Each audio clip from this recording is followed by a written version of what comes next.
Beberapa generasi selepas zaman Nabi Daud, ada seorang lelaki bernama Yunus. Pada suatu hari, Allah memerintahkan Yunus supaya pergi ke sebuah kota yang jauh untuk memberitahu orang ramai bahawa Allah akan membinasakan mereka kerana Allah melihat kejahatan yang mereka lakukan. Tetapi Yunus tidak melakukan perintah Allah. Sebaliknya, baginda berlayar ke sebuah kota yang jauh dari tempat yang diutus Allah kepadanya, menyangka bahawa baginda boleh lari daripada Allah. Ketika Yunus berada di dalam kapal, dengan perintah Allah, melandalah ribut yang kencang. Laut menjadi bergelora dan ombak hampir menerbalikkan kapal dan hampir menemaskan semua orang di dalamnya. Mereka menjadi sangat takut, maka mereka berdoa kepada dewa-dewa masing-masing untuk menyelamatkan mereka. Mereka mula membuang kargo ke laut untuk meringankan kapal itu supaya tidak tenggelam. Walaupun dalam keadaan huru-hara, Yunus yang berada di bahagian bawah kapal pula sedang tidur nyenyak. Kapten kapal itu bertanya kepada Yunus, "Bagaimana engkau boleh tertidur? Bangunlah dan berdoalah kepada Tuhanmu dan mohonlah kepadanya. Mungkin dia boleh menyelamatkan kita daripada ribut ini." Kemudian, para pelayar membuat undian untuk melihat siapakah yang menyebabkan ribut tersebut. Undian itu jatuh kepada Yunus, maka baginda menceritakan kisahnya kepada mereka. Kemudian mereka menyedari bahawa Yunus melarikan diri daripada Tuhannya. Mereka menjadi takut dan bertanya kepadanya, "Apa yang harus kita buat untuk menenangkan laut ini kerana ributnya kencang?"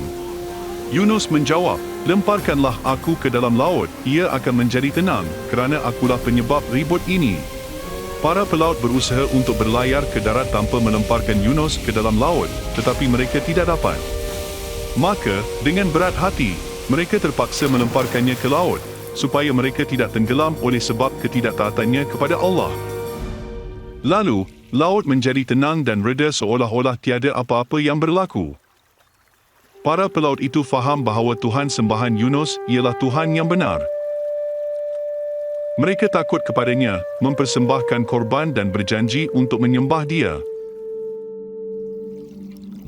Setelah Yunus dilemparkan ke dalam laut, seekor ikan besar yang dikirim Allah menelannya.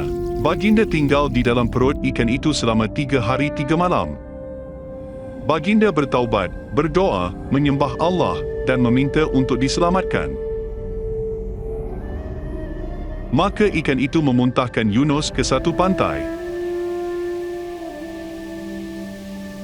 Setelah baginda keluar, baginda mentaati Allah dan pergi ke kota yang disuruh Allah dan memberitahu penduduknya bahawa Allah akan memusnahkan mereka atas kejahatan yang mereka lakukan.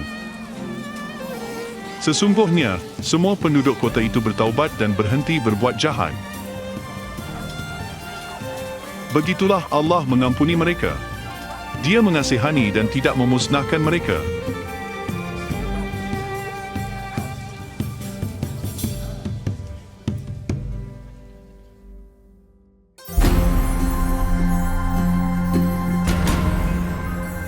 Nabi Yunus enggan membawa mesej Allah ke kota yang jauh. Bagaimanakah Allah menangani ketidaktaatannya? Bilakah Allah memerintahkan ikan untuk memuntahkan Nabi Yunus? Bagaimanakah kita melihat rahmat Allah terhadap Yunus dan terhadap orang-orang yang derhaka?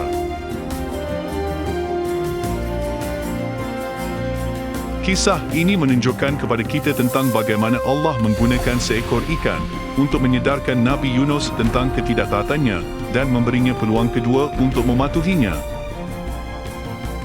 Adakah anda sedar bahawa Allah akan menggunakan apa sahaja cara untuk memberi anda peluang kedua? Bagaimana?